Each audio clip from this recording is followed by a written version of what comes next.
Hi there. We're in the season of the year, aren't we, when dark days come with regularity. 21st December is the winter solstice, the very darkest day of the year. But then again, at this time of year, especially right now, there's lights all around us, aren't there? Lights outside people's houses and in people's houses. Lights in the trees, lights in our town centres, lights in the shops. I think it's fascinating that Christmas pierces the darkest season of the year with its light. And what's true of the physical atmosphere of the Christmas season is also true of the spiritual, I think. This day of the winter solstice comes amidst the sense of anxiety and worry and concern in our nation and right across the world. So many people facing dark days of disappointment and distress, doubt and depression. It's been a hard few years, hasn't it? Yes, Christmas is a time of great joy, but it can also be a time of terrible sadness.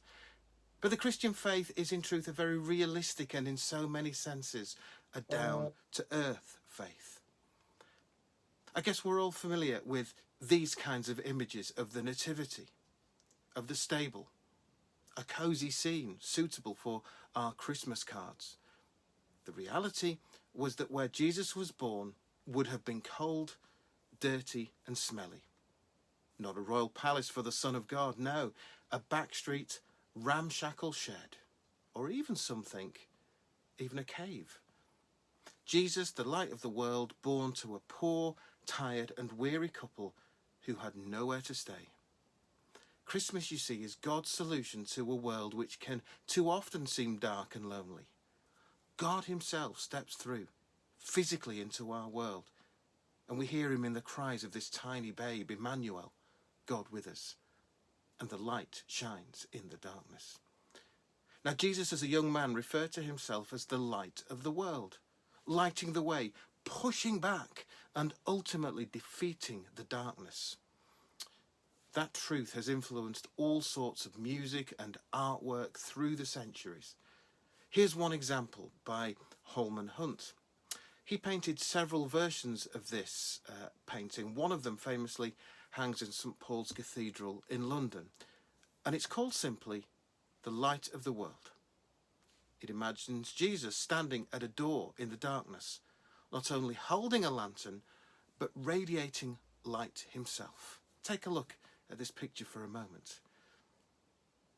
Here is Jesus, on the darkest day of the year, knocking on the door of your life. There's no handle on this side. He's waiting for us to let him in. Maybe to do that for the first time.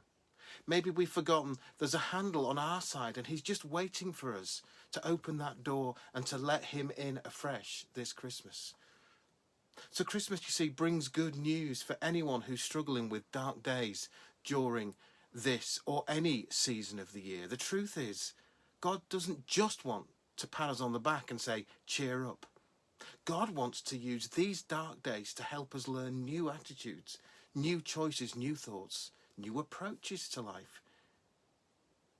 If we're struggling right now, he doesn't just want us to keep going. He actually wants to change our lives. He doesn't just want to chase away the darkness this Christmas. He wants to turn on the lights. Now, you might feel overwhelmed right now. You might be going through some really dark days. Whether it's disappointment or distress or depression, you are not alone. The good news about Christmas is that now there is a light in the world that can drive away the darkness, a light that can drive away your darkness. And we really can choose the light over the darkness, because God shines the sun on each and every one of us, on you. But we can choose to live in a cave if we want. We can choose to be blindfolded to the truth. We can refuse to look at the light. Maybe in some way we might feel safe in the darkness. It's what we know. It's what maybe we've come to accept. But Christmas says no, it really doesn't have to be that way. 365 days per year, no matter how dark or painful any of them may be, we can choose to follow the light of the world. It doesn't mean the darkness won't be there sometimes. That's life in a world which in so many ways is broken. But it does mean that Jesus, the light of the world, will be with us. So look, let me leave you with just a few words of Jesus himself. Let them speak to you. Let them seep into you. Take root in your hearts and in your souls. Let the light of Jesus transform you. I am the light of the world, says Jesus. Whoever follows me will not walk in darkness, but will have the light of life. Merry Christmas to you all.